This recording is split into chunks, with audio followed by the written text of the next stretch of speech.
Hey everybody, Nick09 here. I know it's been a while, but I'm here to tell you that after a short hiatus, Hoagieviews is back! So life has been pretty crazy recently with school and just a lot of stuff in my personal life, whether it's amazing or not so amazing.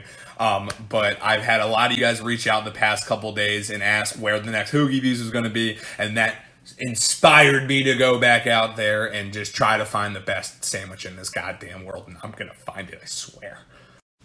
So for this week's hoagie, I went out to Bethesda to Peter's Carryout, and I'm gonna be reviewing the super cheesesteak. One thing that I want to say about just the establishment in general, I really like it. Little hole in the wall. It has like a bar seating like you'd see at a diner with this just flat top grill in the back. So I love it when you have that minimalist setup to where you know you're getting that food straight from the grill. There's no BS in between. All right, let's take a look. Okay, I like it. Hot sub. We're going to have it wrapped in foil. Ooh, this is like legit aluminum foil though. Oh, baby. Sorry about that. Oh my God. Look at this fucking sandwich. Oh, I opened it on this side. Oh, looks like we got tomatoes. We got some mayo, onions. Looks to be some, are there mushrooms? I thought I'd ask for, oh yeah, there are some little mushrooms in there. But this is just as basic as you get when it comes to cheesesteak. Look at that side view. I mean, this is going to be an aggressively meaty cheesesteak. And I'm going to go for the first bite right now. Cheers. Mmm.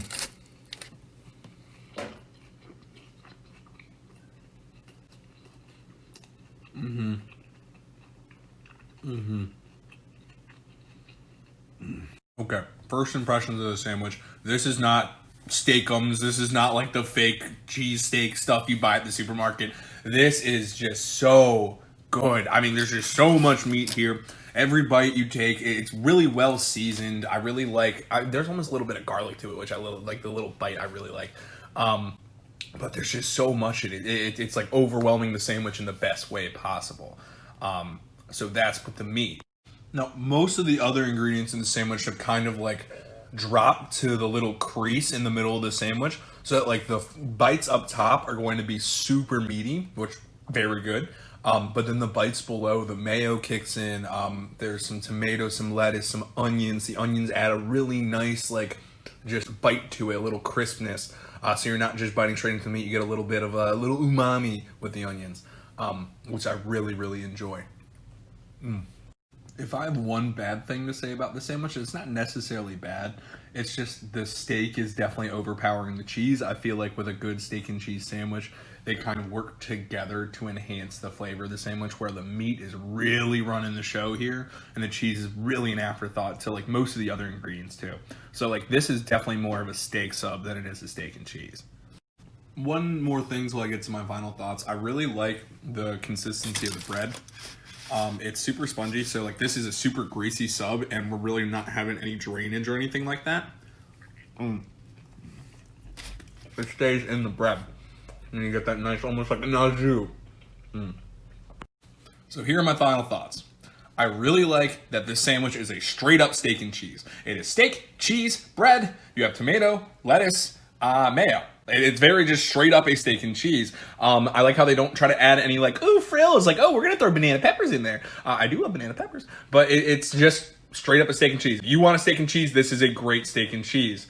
If I was going to compare it to like, let's think of action movie heroes. Like if we're saying the best sandwich in the world is your Stallone, your Schwarzenegger, these big 80s heroes, then I'm saying this is like a Matt Damon and a Bourne Ultimatum, Bourne Identity. Like this is the Bourne Identity of sandwiches. It gets the job done. You get some sick action scenes, but you're not Arnold Schwarzenegger mowing down like 80 people in Commando to save his daughter. Okay.